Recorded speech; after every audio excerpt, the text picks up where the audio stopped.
Dust devils danced across the platform as Lei Wei clutched the wooden box, its sharp corners digging into her ribs. "Ma'am, I think there's been some mistake," the man said, holding a photograph of a blonde woman. Lei Wei's heart hammered against her bandaged wound. He was expecting a German bride, not a Chinese woman with secrets and a price on her head. The stagecoach driver handed down her single bag and muttered something about wrong papers before climbing back up. The woman stood perfectly still, her gaze moving from face to face among the few people gathered at the station, searching for something or someone. Cassidy looked at the letter again, then at the woman. This wasn't Phoebe Langston. This wasn't even close, but she was looking directly at him now, her expression unreadable, and she held up a piece of paper with writing he couldn't understand. The strange thing was, she seemed to be expecting him too, as if she belonged here, as if this whole impossible situation made perfect sense to her. But how could that be when everything about this moment was wrong? The woman stepped closer, her worn boots clicking against the wooden platform. She held the paper higher, pointing at something written in characters that looked like tiny drawings. Her lips moved, forming words in a language Cassidy had never heard before, each syllable precise and urgent. "Ma'am, I think there's been some mistake," Cassidy said, his voice rougher than intended. He'd practiced what he would say to Phoebe 100 times, but none of those rehearsed words seemed to fit this moment. The woman's expression shifted, confusion creeping across her features. She looked at the letter in his hand, then back at her own paper. She pointed to herself and said something that sounded like, "Lei?" Then pointed to him with a questioning tilt of her head. Cassidy shook his head slowly. "I'm Cassidy Flynn. I was expecting someone else." He held up Fee's picture, watching as the woman studied it with growing understanding in her dark eyes. She examined the photograph for a long moment, then reached into her bag and pulled out a different picture entirely. A man with a thick beard and kind eyes, someone Cassidy had never seen before. She showed him the photograph, then pointed to herself again, saying those same foreign words with more emphasis. The pieces began forming a terrible picture in Cassidy's mind. Two people, two letters, two completely different arrangements that had somehow gotten tangled together in ways that made no sense. But how did such a massive error even happen? The woman seemed to reach the same conclusion. Her shoulders sagged slightly, and she looked around the small station platform, as if seeing it clearly for the first time. The isolation, the emptiness, the vast expanse of unfamiliar territory stretching in every direction. She spoke again, this time with a note of concern that needed no translation. Her hands gestured toward the departing stagecoach, which was already disappearing into the distance, leaving behind only a cloud of settling dust. Samuel Crow emerged from the general store, his weathered face creasing into a frown as he approached them.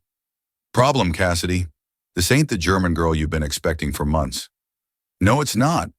Cassidy felt heat rising in his chest, a mixture of disappointment and frustration that had nowhere to go. "Seems like somebody mixed up the arrangements pretty badly." Samuel studied the woman with obvious discomfort.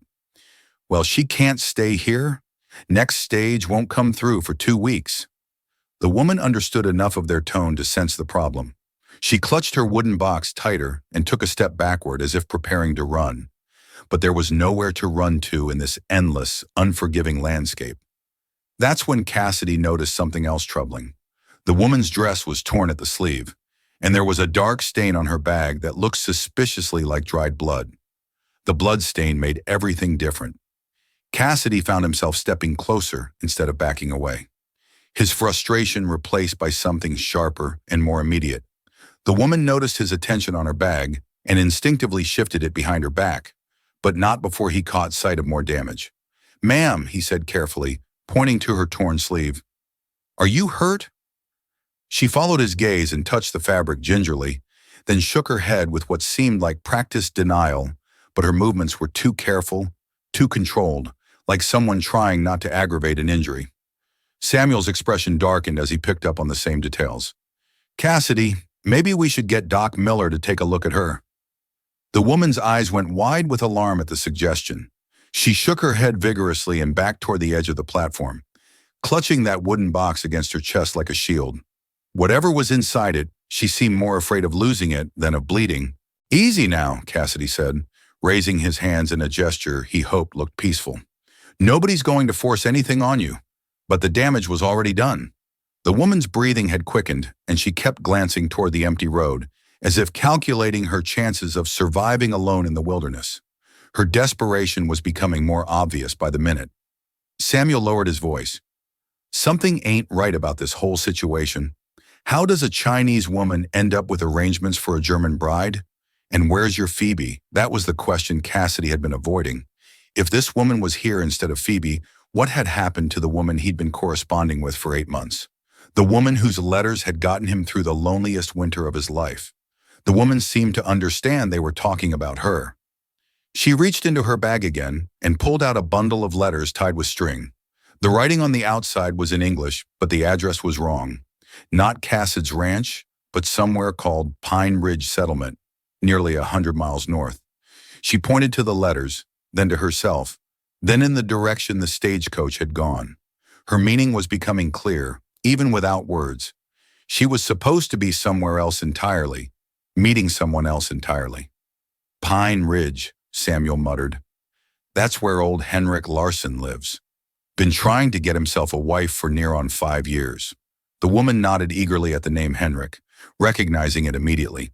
But recognition brought a new kind of worry to her face.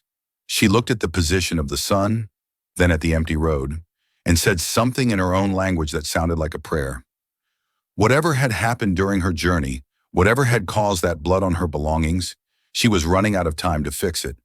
And now Cassidy realized he might be the only person standing between her and a very dangerous mistake. Cassidy made his decision before his mind could talk him out of it. "Samuel, ready my wagon. I'm taking her to Pinarayaj." The older man's eyebrows shot up. "That's a hard day's ride through rough country, and you don't even know if Henrik's still expecting a bride." But Cassidy was already moving toward his supplies. The woman watched him with sharp intelligence following his preparations, even though she couldn't understand the words. When he gestured toward his wagon, she nodded quickly and gathered her belongings. As she lifted her bag, she winced and pressed her free hand against her ribs. The movement pulled her dress tight against her side, revealing a dark patch that had spread since they'd been talking. Whatever injury she was hiding was getting worse. "Ma'am," Cassidy said firmly, stepping closer. "You're bleeding." She started to shake her head again, but this time her knees buckled slightly. Cassidy caught her elbow, feeling how she trembled with the effort of staying upright. The wooden box slipped from her grip, and for a moment he thought it would crash to the platform. Instead, she caught it with reflexes that seemed almost desperate. The box rattled when she grabbed it, like it contained loose coins or metal pieces, something valuable enough to risk her life protecting. "Look," Cassidy said, his voice gentler now. "I don't know what happened to you on that stagecoach, and I don't need to know. But you're hurt. You're in the wrong place, and it's going to be dark soon. You can trust me to get you where you need to go, or you can try your luck alone out there." The woman studied his face for a long moment, searching for something she could recognize. Whatever she found there seemed to satisfy her because she nodded slowly. Samuel appeared with medical supplies from his store. "At least let me bind that up before you go. Can't have you bleeding to death on the trail." This time the woman didn't resist when Samuel approached with clean cloth and a bottle of whiskey. She set the wooden box down carefully beside her feet, never taking her eyes off it, and lifted her arm to expose the wound. The gash ran along her ribs, clean and straight, like it had come from a blade rather than an accident. Samuel's hand stilled when he saw it, and he exchanged a meaningful look with Cassidy over the woman's head. This wasn't the result of a rough stagecoach ride. Someone had tried to hurt her deliberately, and given how carefully she guarded that box, Cassidy was starting to suspect he knew why. The woman endured Samuel's ministrations without making a sound, but her attention kept drifting to the horizon. She was listening for something, or watching for someone, and her growing anxiety was becoming impossible to ignore. When Samuel finished bandaging the wound, the woman immediately reached for her wooden box. But as her fingers closed around it, the sound of approaching hoof-beats echoed across the empty landscape. The woman went rigid, her face draining of color as she recognized something about those approaching riders that Cassidy couldn't yet identify. The woman grabbed Cassidy's arm with surprising strength, her fingernails digging through his shirt sleeve. She spoke rapidly in her own language, pointing toward the approaching dust cloud, and the fear in her voice needed no translation. 3 riders emerged from the heat shimmer, their horses lathered with sweat like they'd been traveling hard and fast. The lead rider was a thick-set man with a sheriff's badge glinting on his vest, but something about his posture seemed wrong to Cassidy. Too eager, too focused on their small group at the station. "That's Sheriff Dalton from Copper Creek," Samuel muttered. "What's he doing this far from his territory?" The woman had gone completely still beside Cassidy, but her grip on his arm tightened when she heard the name.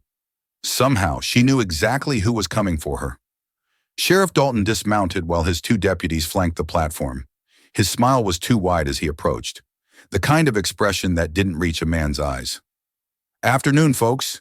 We're looking for a Chinese woman who might have come through on today's stage. Traveling alone, probably carrying stolen property." The woman's breathing became shallow and quick. She shifted closer to Cassidy, using his body to partially shield herself from view, but there was nowhere to hide on the open platform. "What kind of stolen property?"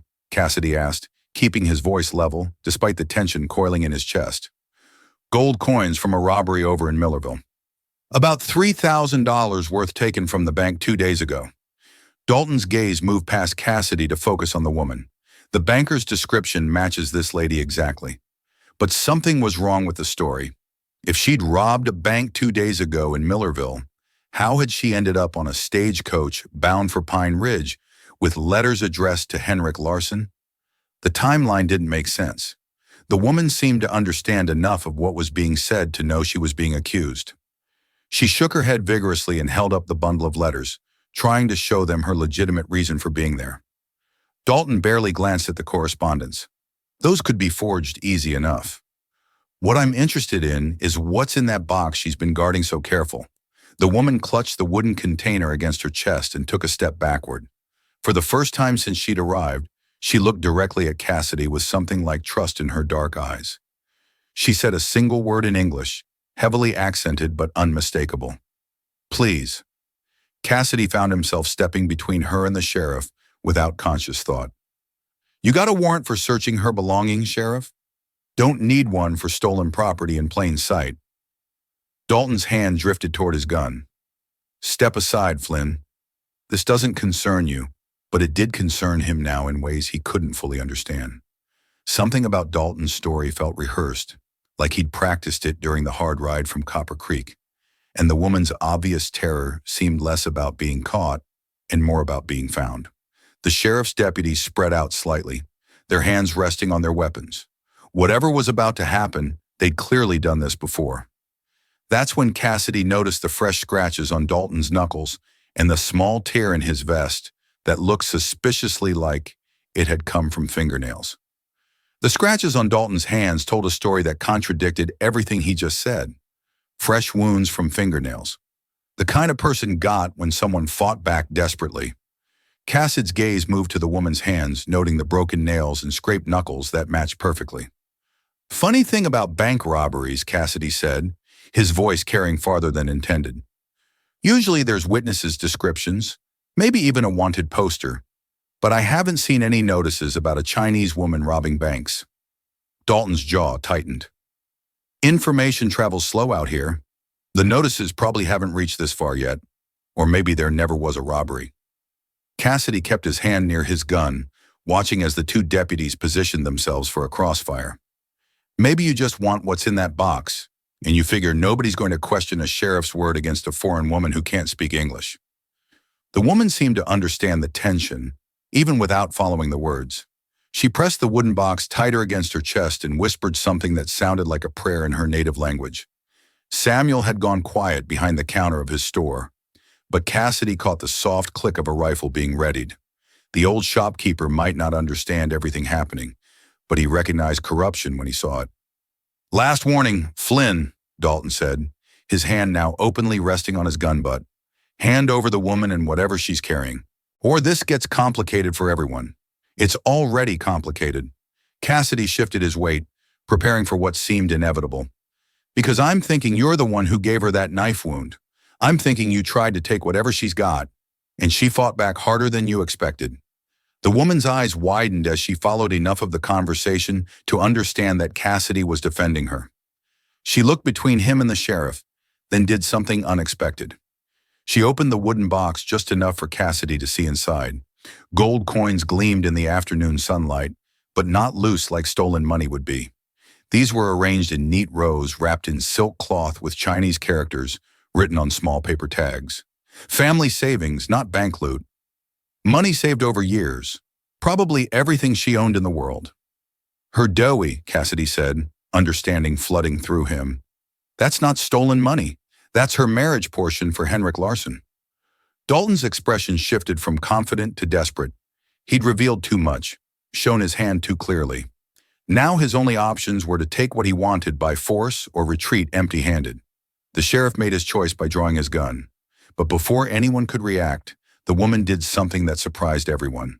She hurled the wooden box toward Samuel's store and threw herself sideways off the platform, rolling behind Cassid's wagon. The gold coins scattered across the wooden boards like fallen stars, glinting in the dust. In the chaos of diving for cover and reaching for weapons, nobody noticed the second stage coach approaching from the opposite direction. Gunshots cracked across the platform as Cassidy dove behind the water trough. Splinters exploded from the wooden boards where he'd been standing moments before.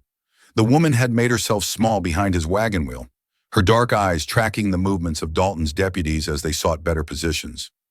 Samuel's rifle barked from inside his store, forcing one deputy to scramble for cover behind a hitching post. But they were outnumbered and outgunned with nowhere to retreat across the open ground surrounding the station. The approaching stagecoach hadn't slowed despite the gunfire. Instead, it was coming faster, the driver whipping his horses into a full gallop directly toward the platform. Dust billowed behind the racing vehicle as it closed the distance. "Give it up, Flynn!" Dalton shouted from behind a wooden crate. All this for some foreign woman and her gold. But it wasn't about the gold anymore, and they both knew it. It was about a corrupt sheriff who thought he could prey on travelers far from help, and about a woman whose only crime was being in the wrong place with something valuable. The woman caught Cassid's attention and pointed toward the scattered coins glinting in the dust. She shook her head firmly and made a throwing gesture, indicating he should forget about the money. Her message was clear. The gold wasn't worth their lives. The racing stagecoach was close enough now that Cassidy could see the driver's face. A young man with determined features, whipping the horses harder than any sane person would on such rough ground. Behind him, rifle barrels poked through the coach windows. Dalton saw them too.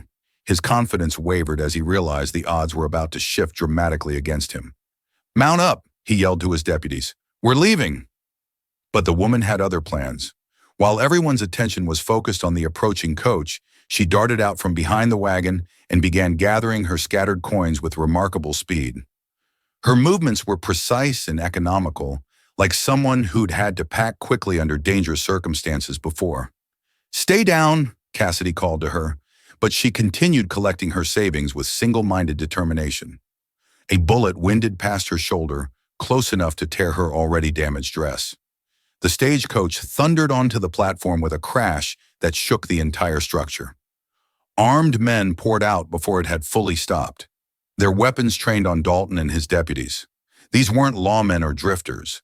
They were Chinese men in dark clothing, moving with military precision. The woman looked up from gathering her coins and spoke rapidly to the newcomers in her native language. The lead man responded with obvious relief, then turned cold eyes toward Sheriff Dalton. "You have caused much trouble for my sister," he said in accented but clear English. "She was supposed to arrive safely at Pine Ridge. Instead, you attack her and steal from her." Dalton's face went pale as he realized the woman hadn't been traveling alone after all. She'd had protection following at a distance, and now they'd caught up. The sheriff and his men were surrounded, outgunned, and facing people who had every reason to want justice for what had been done. But as Cassidy watched the tense standoff develop, he realized something that chilled him. These weren't just protective relatives. They were armed professionals, and they hadn't come all this way just to rescue one woman's doughy. The lead man stepped forward, his rifle never wavering from Dalton's chest. "My name is Chen Wei. This woman is Liwi, my sister. She carries important papers, not just marriage arrangements." Cassidy felt the pieces clicking together in ways that made the whole situation more complex. Li Wei wasn't just a bride who'd gotten lost. She was someone important enough to warrant armed escorts and careful planning. "What kind of papers?" Samuel called from his store, keeping his rifle trained on the remaining deputy. Chenny's expression hardened. "Documents that prove Chinese workers built more of the railroad than any company wants to admit. Papers that show how much money was never paid. How many men died working for promises that were broken." Li Wei spoke rapidly to her brother in Chinese, gesturing toward Cassidy. Chen Wei's stern features softened slightly as he listened to whatever she was telling him.